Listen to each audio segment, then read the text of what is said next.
Welcome to the Deep Dive. Today, we're taking a closer look at U.S. government shutdowns.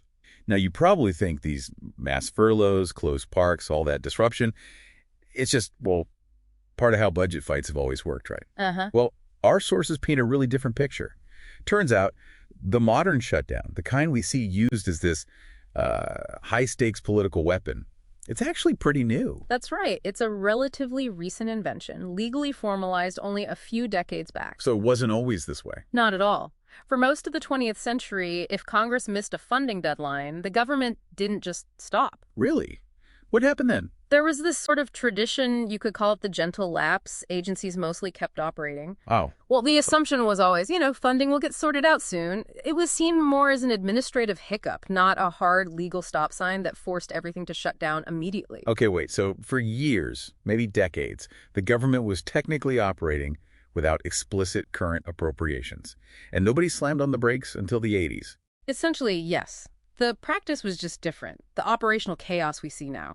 That wasn't the default response back then. So what changed? What made it mandatory to have this kind of crisis? It really hinges on a major reinterpretation of a much older law, the 1884 Anti-Deficiency Act, or ADA. The ADA, right. That's the law that says the government can't spend money it doesn't have, basically. Exactly. But before 1981, like we said, a lapse was often treated as more of an accounting issue, maybe an administrative oversight, not something that required immediate drastic action across the board. Okay. So here comes the turning point you mentioned earlier, the Civiletti opinion of 1981. Precisely. Attorney General Benjamin Civiletti issued this opinion, and it strictly enforced the ADA. It essentially said, nope, no more wiggle room. What does that mean, practically? It meant that when appropriations lapse, agencies must stop all non-essential operations. Period.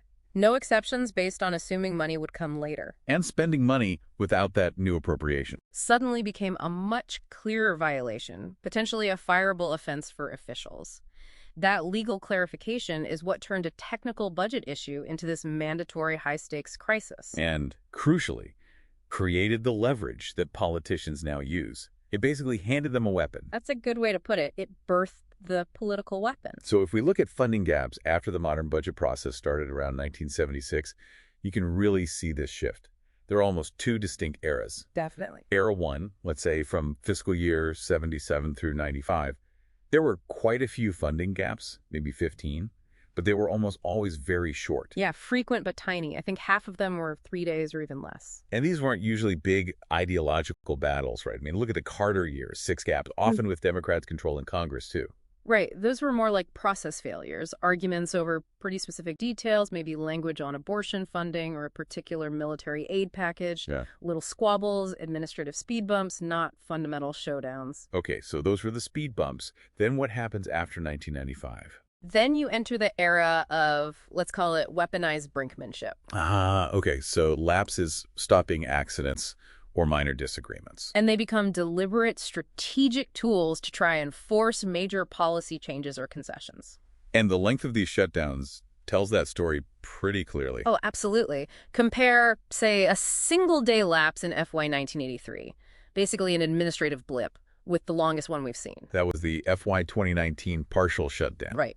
34 full days. And that wasn't about some minor procedural detail. It was a huge policy clash, driven entirely by President Trump's demand for billions for the border barrier. High-stakes confrontation. So if these shutdowns are now conscious political choices, this weaponized tactic, what's the actual cost? It can't be cheap. Far from it. The financial damage alone is significant. The Congressional Budget Office, the CBO, they estimated that FY 2019 shutdown cost the economy about $3 billion in lost output long-term. $3 billion. Oh, wow. And that highlights a kind of strange paradox, doesn't it? It really does. It's a huge fiscal paradox. These shutdowns are often framed as fights about saving money, right? Fiscal responsibility. Yeah, controlling spending. But the battleground is almost always discretionary spending. That's only about, a quarter, maybe 25% of the entire federal budget? So all the political capital, all the media attention gets focused on that slice. While completely distracting from the much, much larger structural issue, the national debt. Think about the scale. Before those big 95-foot 96 shutdowns, the debt was around $5 trillion. Okay. Before the FY 2019 shutdown, over $21 trillion. That massive problem just keeps growing in the background while everyone fights tooth and nail over discretionary funds. That perspective is sobering. Yeah. And beyond the direct financial hit and the debt distraction, there's an institutional cost too, right? This uncertainty must damage how government actually works. Absolutely. It degrades the federal workforce, makes planning incredibly difficult, hinders long-term projects. And what about businesses that work with the government?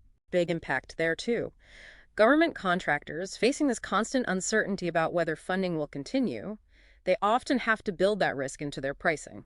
It's sometimes called padding. Padding. You mean they inflate their costs? Sort of. They price in the risk of disruption and delayed payments, as this cycle actually structurally increases the long-term cost of running the government, no matter who wins the political fight. So the key takeaway for you listening is pretty clear.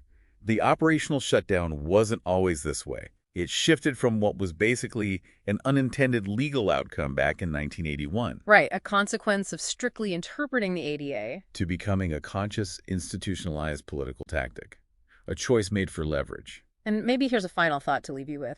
Think about how using the shutdown this way affects the balance of power. How so? Well, Congress holds the constitutional power of the purse, right? Appropriations. But by repeatedly triggering these shutdown crises through inaction or disagreement. They effectively What? outsource the problem. In a way, yes. They essentially force the executive branch, the president, and the agencies to manage the chaos and bear the brunt of the political heat for the shutdown's consequences. Congress creates the crisis, but the White House often gets pressured to fix it. So this practice arguably undermines Congress's own core power and, you could argue, degrades governmental legitimacy and stability over time. Something to consider. Welcome to the Deep Dive. Today, we're taking a closer look at U.S. government shutdowns. Now, you probably think these mass furloughs, closed parks, all that disruption, it's just, well, part of how budget fights have always worked, right? Uh-huh. Well, our sources paint a really different picture. Turns out, the modern shutdown, the kind we see used as this high-stakes political weapon, it's actually